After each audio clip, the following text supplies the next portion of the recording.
When rebalancing a game, it's important to make moves and options that are too weak better. Characters are bad because their weaknesses overshadow their strengths too much. This is why we buffed characters' weakest options in the past. Neutralizing the worst of a character's weaknesses helps them play to their strengths better, and that's what makes a character viable.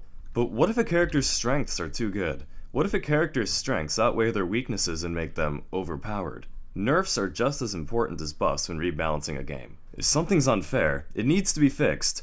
After improving 5 characters to be viable in mid-level competitive play, it's time to nerf 1 to be more fair. Welcome to what could be the most controversial video I'll ever post on this channel. Sit down and enjoy the ride. We've got some balancing to do. Fox is almost unanimously considered the best character in the game, ranked number 1 out of 26 on the current Melee tier list, and the one before that, and the one before that, and so on and so forth. He wasn't always considered the best character in the game, with Sheik being number 1 on the first 7 tier lists. But now that more players are playing than ever, and everyone playing is better than ever, Fox's incredible strengths have really shined, showing that the character definitely is a step above the rest of the cast. To reflect this, he's actually in his own tier above everybody else on the current Melee tier list. But before we nerf Fox to be a little more fair, we need to look back on something I said in a previous video. In making Bowser viable, I stated that balance changes should not fundamentally change a character too much. However, this philosophy doesn't transfer very well over to nerfing characters. When you buff a bad character such as Bowser, you can buff his bad options to make him work in a competitive atmosphere while still retaining his personality and key traits. That's because key traits in characters that aren't as strong aren't inherently broken in any way. If they were, they'd probably be top tier characters. Unfortunately, one of the most vital parts to Fox's game is one inherently overpowered tool, and there's no way to nerf it without significantly changing the character. So the goal in nerfing Fox isn't to avoid changing how he feels to play, but rather to retain as much of his personality as a character as possible. There's no doubt that nerfed Fox will feel pretty different from vanilla Fox, but keep in mind that I did my best to make Fox still feel like Fox. Because Fox is so powerful, I actually had to nerf him quite a bit. Sorry, Fox mains, I didn't mean to alienate you guys. The character needed to be nerfed to fit in the game, and here's what I felt like was a fair medium.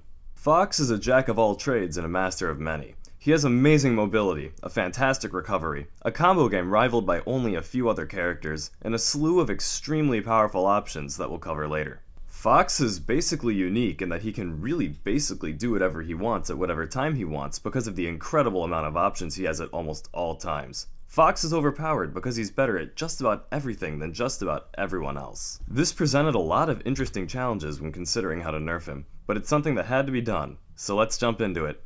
And by the way, I think I did a pretty good job. Before we get into nerfing the inevitable, let's look at another one of Fox's extremely overpowered tools, his lasers.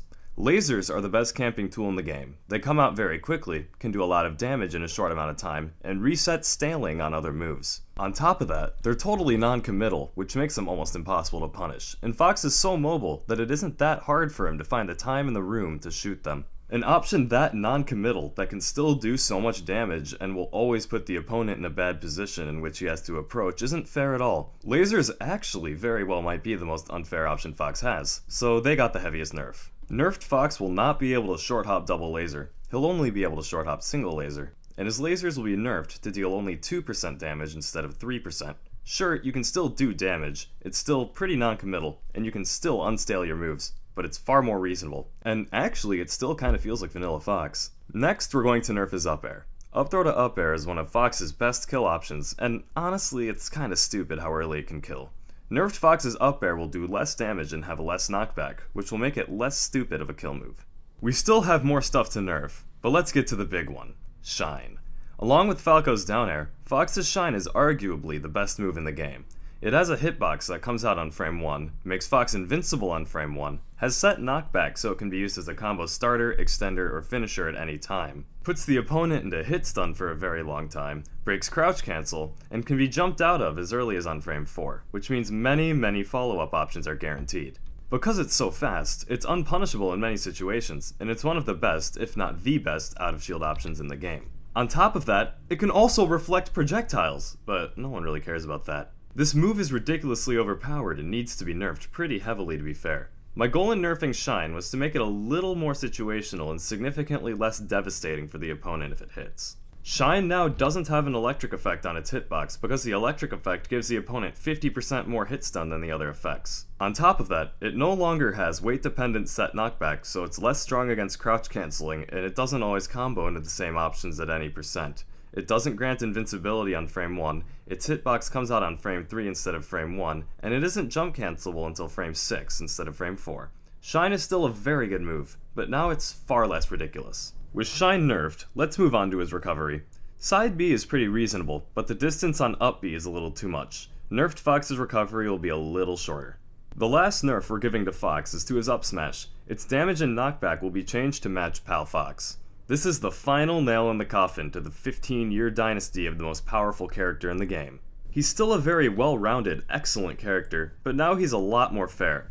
And with that, Fox will finally have to compete against others with more fair tools. And whether or not you agree with these changes, I believe that this Fox is better for a balance patch than Vanilla Fox. So with that being said, let's see how he stacks up against the vanilla melee top tiers. This time, instead of a task montage, I'm going to show real melee netplay footage. But before we get to that, I want to thank you all for watching. If you liked the video, please leave it a like and a comment.